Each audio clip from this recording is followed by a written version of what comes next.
this is an issue of dispute, whether the excuse of ignorance can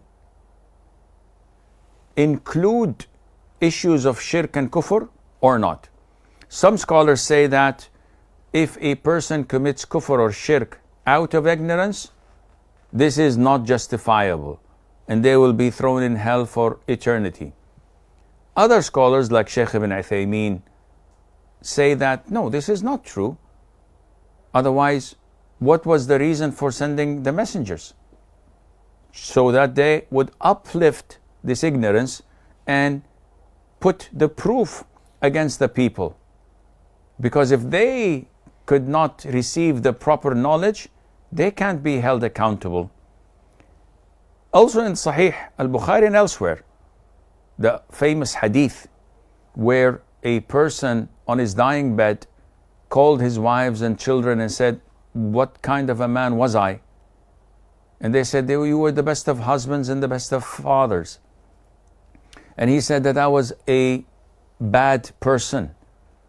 So if I were to die, cremate me and spread my ashes on the top of mountains and the bottom of valleys and over the oceans.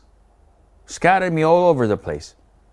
For if Allah was able to gather me back, He would torment me severely. After they did what He had asked them to do, Allah ordered the top of the mountains and the bottom of the valleys and the oceans to gather his remains, and he was standing in front of Allah.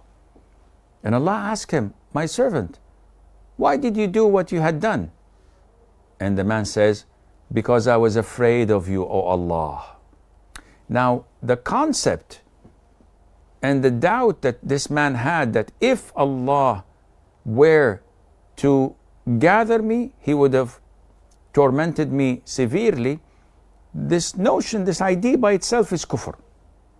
Yet due to his ignorance, due to his extreme fear that made him do such a thing, Allah Azza wa Jal forgave his sins and admitted him to Jannah.